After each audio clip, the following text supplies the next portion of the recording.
What's up, guys? It's Quincy, and today I wanted to talk about what brings value to a blockchain.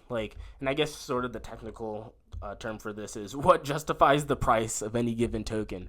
Um, the reason I'm asking this is you see a lot of speculation in the space, primarily focused around people going to the exchanges, buying a token, then hoping that more people go to the exchange and buy a token, and that sort of seems to be the driving force that people seem to understand for crypto. And I think it's a lot more sophisticated than that. I actually think there's two fundamental things that sort of gave that base level of value to any sort of crypto token, and then it starts becoming a supply and demand based off those base values.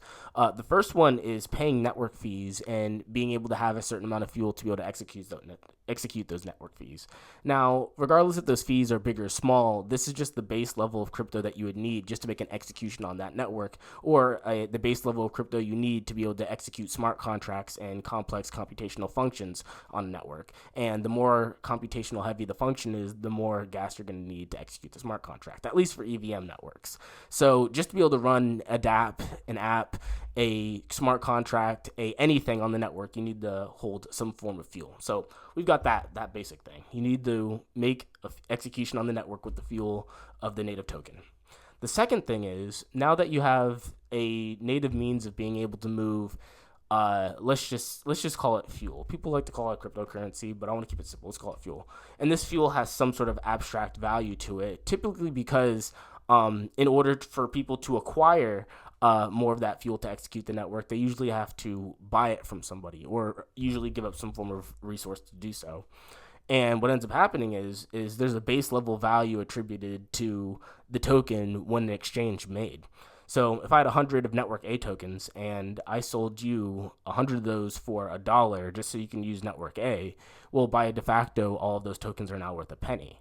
And now with that, you can essentially leverage the capital of that value by being able to say, hey, look, we're both operating on network A. I want to make an exchange with you, and I want to send you 50 cents, right? Now, I could create a set of derivative tokens that could represent the amount of 50 cents in whatever fiat currency I hold. Or I could just send you the equitable value in the native cryptocurrency just due to the fact that there's a leveraged value to it. So there's a base value because you need the token to be able to execute functions on the network, but then there's a leveraged value now that the base token has some attribute of value allocated to it. It could be as small as a penny per token. It doesn't matter. You can now use that as a means of exchange. And that allows you to have what ends up being quite interesting is that allows you to have a instantly liquid asset to be able to exchange other assets with.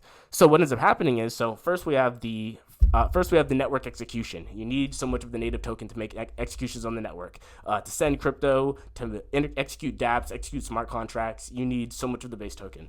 Then the value leveraged off of that can be used to send capital and will automatically become the most liquid asset on the network, simply because the network's going to have the most of it. So if I wanted to send you an abstract amount in value, I can send it to you in the native token. Now, since the native token is the most liquid token on the network, every other asset on the network can now easily be traded in I guess you can say in denominations of the native token. Doing that now allows you to have a ton of different token pairs between a bunch of different assets in the main token.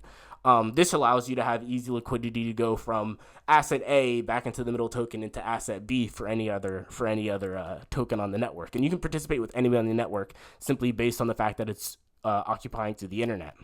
So what ends up happening is you end up getting a supply and demand for the token itself. It's like liquidity demanded for the token itself to be able to exchange other assets and other goods on the network. So as demand for other assets on the network become even higher, demand for the native token to be able to exchange those assets also become higher. And then the demand somewhere in between the total demand for the assets that reside on the network and the total demand of volume for any given period of time. So there may need to be X amount of dollars allocated to the exchange of so many assets simply due to liquidity reasons. To be able to buy, let's say, a Tesla stock, let's say you want to go from a gold derivative into a Tesla stock in this digital ecosystem, the highest asset of liquidity would be the native crypto asset. So you would go from the you would go from the derivative asset, the gold derivative asset, into the native crypto token, and then you would find liquidity from the native crypto token into whatever asset you wanted to find before. And that will essentially create a base level of demand for the token based off of liquidity demanded. How much liquidity is demanded at a certain time to be able to make exchange with other assets on the network. That is the key. And I think that's really what brings value to a crypto network for the most part. Everything else just becomes other things of value that are built on it. So if you build an application, the application is valuable based off people getting some sort of value off of using it. And because that application is valuable, the network becomes valuable because people are using the application on that network. Just as well as other assets that reside on the network. As they become traded more and more, the liquidity to be able to trade those assets will increase the demand for the fundamental asset itself. It's liquidity demanded. The liquidity demanded at any given time in terms of being able to exchange a specific amount of value in volume. So this is exchanging asset A for asset B, asset C for asset D, in any capacity. So you could just be exchanging 2 assets, you could be exchanging 3, exchanging 4. The highest means of being able to move between those assets, the most liquid asset would be the native crypto token. So that liquidity demanded will create more demand for the crypto token. And with that, I think that's where you're going to get into like sort of like the future of like crypto economic theory, like what type of demand is also going to be presented to the network based off of the dApps and services that are built on top of it. Because if you had the next $1 billion application with the next 100 million users, well, that application resides on network A, which means that network A now has 100 million more users. And you end up getting this demand for the network based off of the different uses that people get out of it. But that's what I think fundamentally builds the fundamental demand on any sort of crypto network is the execution fees and the cost it takes to be able to run computational resource, and then that extended liquidity and the liquidity demanded to be able to move between assets on the network with the native crypto token. I hope you guys like that, and I hope you guys like, share, and subscribe. I'll see you on the next one, and peace out. Later.